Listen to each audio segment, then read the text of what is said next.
Bonjour et merci d'être fidèle à notre rendez-vous sur lyondécideur.com et les réseaux sociaux. Tout de suite, le journal Écho avec la confirmation de l'appui financier de la France pour l'installation de la future académie de l'OMS à Lyon d'ici à 2023. Ce sera tout simplement, selon l'Organisation mondiale de la santé, la plus vaste et la plus innovante plateforme de formation en matière de santé mondiale.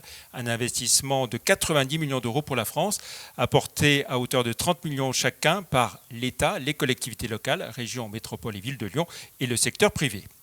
Photocopieur, le Valentinois Cepro rachète le Lyonnais Coden, présidé par Christian Barki. Deux groupes qui ont grandi par croissance externe. Le nouvel ensemble pèsera plus de 600 millions d'euros de chiffre d'affaires avec 2500 collaborateurs, ce qui en fait un acteur de poids dans les solutions d'impression et de gestion documentaire. Objectif, 1 milliard d'euros d'activité d'ici à 4 ans. Librairie, un an après son rachat par le Furet du Nord, le Lyonnais de Citre va perdre des postes liés à des fonctions support, rapatriés au siège du groupe à Tourcoing. Si la vingtaine de personnes ne suit pas, il y aura des licenciements. La nouvelle organisation devrait être effective d'ici au mois de juin. Les activités digitales Appro et B2B du groupe restent basées à Lyon. Paris réussi pour JC Decaux qui a transformé en une nuit 2500 vélos en vélos hybrides avec une batterie amovible pour monter les côtes plus facilement. L'abonnement pour avoir une batterie individuelle se monte à 7 € par mois. Santé, bel exercice pour Biomérieux en 2019 qui voit son activité progresser de 10,5% à 2,6 milliards d'euros et son bénéfice net croître de 6,2% à 273 millions, soit une rentabilité nette de plus de 10%. Enfin, le chiffre du jour, 250 millions d'euros. C'est la perte de chiffre d'affaires du groupe SEB au premier trimestre lié au coronavirus qui touche de plein fouet sa filiale chinoise Support. L'activité de SEB a progressé quant à elle de 8% à 7,3 milliards d'euros en 2019. On retrouve à présent notre invitée, Blandine Payon. Bonjour. Bonjour. Bonjour. Voilà, je prends bien le micro, présidente de Jour de Printemps. Vous étiez aussi jusqu'au début du mois de février présidente de la Fondation Émergence qui accompagne de jeunes créateurs dans une optique, on va dire, de créer du lien social. Fondation Émergence, une démarche, on va dire, originale qui fédère une quarantaine d'entreprises engagées sous forme de bénévolat de compétences auprès des créateurs, c'est ça ? C'est ça, exactement. C'est une fondation unique en France, puisqu'on s'est tous réunis pour faire une fondation collective, et tous ensemble, on a un impact bien plus important. Et donc, on accompagne des porteurs de projets qui créent leur structure sur la thématique de champs sociétaux mal couverts, et donc qui créent du lien social. Alors, une quarantaine d'entreprises, c'est ça ? On est 44. 44 oui, maintenant, 44 fondateurs. Ça a encore progressé. Voilà, toutes lyonnaises ou toutes lyonnaises. Non, c'est vraiment lyonnais. Et en fait, nos porteurs de projets sont lyonnais aussi. Et cette année, on a un grand rendez-vous puisqu'on re-signe le 3e mandat de la Fondation. Ce sont des mandats de 5 ans. On a déjà fait 2 mandats et là, on se réengage pour 5 ans tous pour accompagner ces porteurs. Voilà, alors l'apport que vous faites, c'est vraiment du mécénat, du bénévolat de compétences. Oui, on appelle ça du bénévolat parce que... Plus qu'un apport financier. Ah, il n'y a pas d'apport financier. En fait, nous, nous sommes des fondateurs qui payons pour faire vivre cette fondation et en plus, on donne du temps. Donc, je nous appelle des entrepreneurs généreux puisque en fait, on donne ce qu'on a de plus précieux, c'est notre temps pour accompagner ces porteurs et les aider surtout sur un modèle économique. Voilà, alors chaque porteur de projet, il a un parrain qui l'accompagne. Voilà, qui l'accompagne durant une année, renouvelable 2 fois.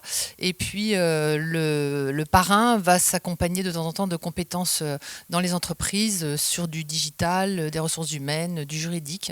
Il va piocher chez les uns, chez les autres du temps.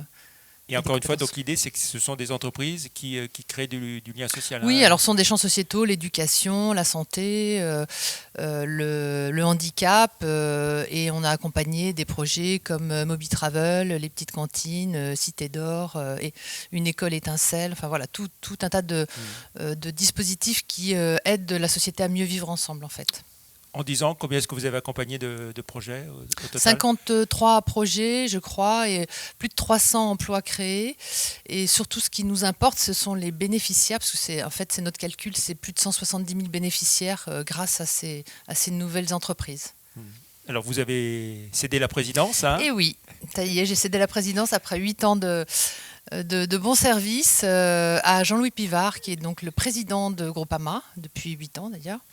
Et il prend ma succession. Je reste présidente d'honneur et bien sûr fondatrice avec mon entreprise, puisque je ne vais pas abandonner la fondation. Voilà. Et donc les objectifs pour les années qui viennent, on aura l'occasion d'en parler avec lui, bien sûr, mais vous pouvez nous en dire quelques mots? Oui, les objectifs. Déjà, de re-signer ce troisième mandat, c'est quand même un exploit, puisqu'on a déjà fait 10 ans et on va re-signer pour 5 ans. Les objectifs, bien sûr, de continuer à réceptionner des projets et des porteurs de projets sur des thématiques qui sont très diverses. On a quelques thématiques dans le digital. On vient d'intégrer un projet qui s'appelle Lumine et qui sont des casques de réalité virtuelle pour les personnes âgées, pour les aider dans les EHPAD à visiter des musées, voyager, etc. Un mot pour finir, Blandine Payon, sur votre entreprise, Jour de Printemps, une entreprise de service aux entreprises, pour tout ce qui touche l'accueil, conciergerie, les hôtesses d'accueil, pour toutes les entreprises qui ont compris que l'accueil était un enjeu stratégique, la conciergerie pour le bien-être des collaborateurs en entreprise. Aujourd'hui, nous avons 130 collaborateurs qui travaillent essentiellement chez nos clients. Et on a eu le grand plaisir d'être dans les 500 entreprises championnes de la croissance éditées et nommées par les Échos il y a 15 jours. Donc on était très fiers. Ce sont les entreprises qui ont, pendant plus de 5 ans, fait plus de 20% de croissance, ce qui est notre cas. Donc aujourd'hui, vous dites 130 personnes 130 salariés, 4 millions, on a fait 4,5 millions cette année. Et voilà, on a une bonne croissance. Dès lors qu'on signe un nouveau contrat, on embauche. Et moi, ce qui me fait avancer, c'est aussi de créer des emplois. Toujours difficile de recruter Toujours. C'est vraiment un exploit. Un sujet dont vous parlez régulièrement. Depuis toujours, parce que ça fait... je ne vais pas dire combien d'années que je suis entrepreneur dans les ressources humaines, mais c'est toujours un exploit. Et cette année, on a pris un petit engagement, c'est qu'on s'est engagé dans le Global Compact, qui est vraiment le dispositif des Nations Unies pour que Jour de Printemps mesure son impact. Et en fait, on espère que grâce à tous nos engagements, on aura plus de collaborateurs qui auront envie de venir travailler auprès de nous et avec Jour de Printemps. Et puis vraiment pour finir, un mot sur la Journée internationale des femmes, le 8 mars. Encore beaucoup d'entreprises sont dirigées par des hommes, très majoritairement. Oui. Ici aussi, le patronat est dirigé par des hommes.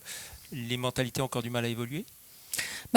Je dirais, j'en veux pas aux hommes parce que, en l'occurrence, pour la Fondation Émergence, j'aurais bien aimé trouver une femme pour me prendre ma succession et je n'ai pas trouvé.